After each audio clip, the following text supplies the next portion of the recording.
14,952 के केंद्र हमारे फूल केंद्र हो गए थे, प्लस इसमें सहायता हो गई 14,952 सहायता हो गई, टोटल कितना हो गया 29,904 हेल्पर वर्कर हो गया।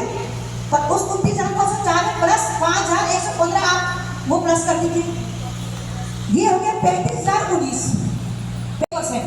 और 10 लाख में हम 10 लाख की मांग करें, सरकार 10 लाख का जीरो अगर प्रावधान बना देती है तो उस 10 लाख में अगर 10 साल में कितना पैसा जमा होगा अमाउंट उसका कैलकुलेट, और 10 साल में उस हिसाब से कितनी बहनें रिटायर होगी तो 10 लाख गुणे गए इंटू कितनी बहनें, उस अमाउंट को कैलकुलेट किया जाएगा। अगर वो सही सही आ रहा होगा तो तब जाके 10 लाख का मतलब तब तो 10 लाख तक ही मिलेगा।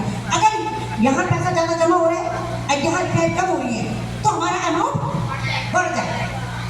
समझे आप लोग? नहीं समझे? आगे समझ लें।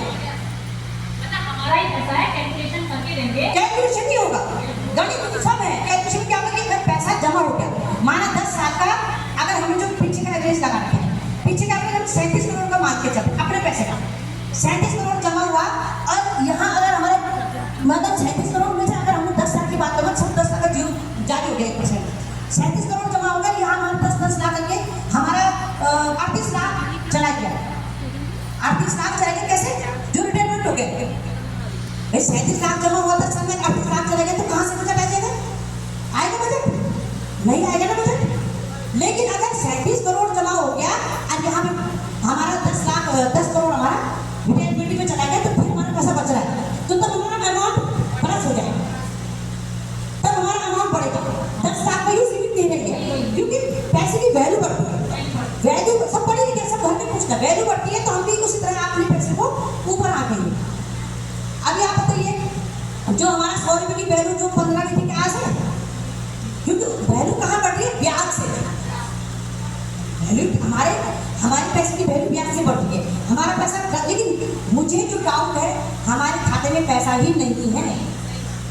आगे मैंने उसका खुलासा आप लोगों के सामने करूंगी, कुछ चंद देर मुझे रुक जाइए, मैं उसके पीछे लगी हूँ। आपसे हमने 100 रुपये मांगे इस काम पे, किसने मांगे आपको बता दें, क्योंकि लॉटरी का क्या हमने जो 150 का इतना बना दिया, 100 रुपये हमने उसमें वो कर दिए, क्या दे रहे हैं आप दोनों को भी नकली शायद आप उसमें 10 सेट तो इसके बनेंगे। 10 सेट मतलब अलग अलग, एक आदमी 10 सेट बनेंगे, 5 जगह 5 सेट करेंगे, 5 में 10 सेटों की कॉपी वो बन गई। पर जो कंप्यूटर में उन नामों को चढ़ाएगा, आप लोग खुद वीडियो देखेंगे बाद में, वो पैसा लेगा, वो घर में बैठ के मैं नहीं चढ़ाऊँ, मेरे पास टाइम नहीं, मैं वहाँ कंप्यूटर में बैठूँ, वो पैसा लेगा, वो 100 रुपये आपका उस काम के लिए कि आपका काम सचिवालय, निदेशालय, प्रशासन में वहाँ अगर जरूरत पड़ी तो कोर्ट तक के लिए वो हमारा 100 रुपये। अगर कोर्ट हम चले गए, पहले भगवान करिए हमारा सब यही ठीक हो जाए, मैं तो दुआ करें सब लोग, लेकिन अगर 1% सरकार के पास हमारी गुत्थम होती है तो हमें कोर्ट जाना पड़ेगा। जाओगे आप लोग? पैसे तो जाओगे 10 लाख की चाहिए, जाएंगे हम लोग कोर्ट, सही दूर से जाएंगे तो सबको फायदा मिलेगा।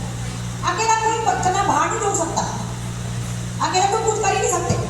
मैंने अपना उदाहरण दिया, मैं 1200 के बाद को लेके गई थी, मेरे मुंह में खा के घर आना पड़ा कि भाई मैडम आपको 12,000 रुपये 30,000 में बहुत बड़ी बात, इसलिए हम संयुक्त रूप से लड़ेंगे। अगर 37 लाख लोग हैं, आप खुद आंदोलन कीजिए, 37,000 में 20,000 हमारे पास जमा हो जाते हैं, 17,000 नहीं होते तो जीत भी हमारी होगी कि नहीं होगी? होगी। अगर 37,000 है, 37,000 में 10,000 हमारे पास आते हैं और 27,000 नहीं आते तो क्या हमारी जीत होगी? होगी जीत? नहीं होगी ना। क्यों नहीं होगी जीत? क्योंकि पकड़ा हमारा थोड़ा भारी रहेगा, जो दावा करने वाले लोग हैं कम हो रहे हैं, और जो मतलब जो नहीं करना चाहिए वो ज्यादा हो रहे हैं। इसलिए मैंने आप सबसे बोला कि सब लोग दावा करो अपने पैसे का, सार्वजनिक रूप से सबका भला होगा। सब लोग 10 लाख की डिमांड करेंगे, अरे 10 नहीं मिलेगा ना, 9 मिलेगा, 8 मिलेगा, सोचो, अरे कुछ तो बड़ी गण मांगे तो बंदूक में ही दे ही देंगे वो। आज मुझे जो अपना वो लग रहा है कि जब मेरी बात हुई तो बोले कि मैडम इतना तो नहीं हो सकता, लेकिन 7-8 तक हो सकता, ये तो उनके मुंह के शब्द है। तो इन्हीं शब्दों से मुझे जो जुनून मेरे अंदर चढ़ा है तो कहीं ना कहीं पॉजिटिव है। आप लोग इस पॉजिटिव को अच्छा नहीं, हर ब्लॉक में काम करें, हमें जरूर मिलेगी। पॉजिटिव कहोगे तो पॉजिटिव ही होगा।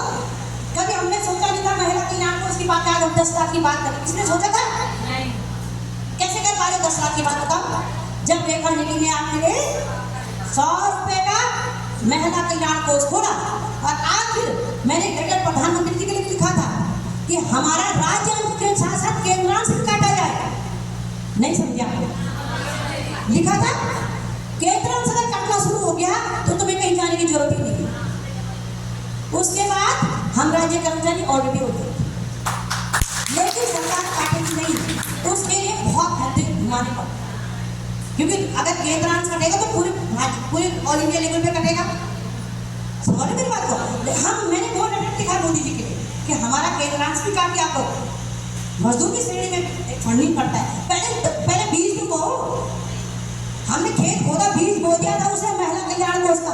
आज उस महिला सरकार जानती है, आपने देखा होगा सरकार क्या करती है, हमेशा ब्रेक देती है, लगाती है 4 दिन का ब्रेक दे देगी, उसके बाद छुट्टी को नई ज्वाइनिंग मतलब जो संविदा पे है 11 महीने का ब्रेक दे देती है। क्यों देती है? कहीं ये परमानेंटली ना हो जाए। जब हमारा पैसा पूरा कटा है, आप सोचो दिमाग तो लगाओ, दिमाग कई घुटनों में चला जाता है सबका। जब हमारा प्रति महीने मानने कटा हुआ है तो क्या हम भी तो कहीं ना कहीं परमानेंट इसमें आते हैं। जब कोर्ट में इन चीजों को सवाल उठेंगे, क्योंकि पैसा तो तुमने काटा, जब हमारा मानदेय कटा तभी पैसा कटा है हमारा। ध्यान रखना इस बात का, इस बात का प्रूफ है मेरे पास। मेरा 3 महीने का मानदेय कटा, 3 महीने का मानदेय कटा, लेकिन पता सिर्फ क्या हुआ, जब मेरे 6 महीने का मानदेय कटा, लेकिन जब मेरे 7वें महीने सैलरी आई ना तो 700 रुपये कट गए, वो चले गए खाते में सीधे। इसका मतलब मैंने मानदेय नहीं लिया, नो वर्क नो पे, लेकिन मेरा पैसा वहां जमा हुआ। तो इसका मतलब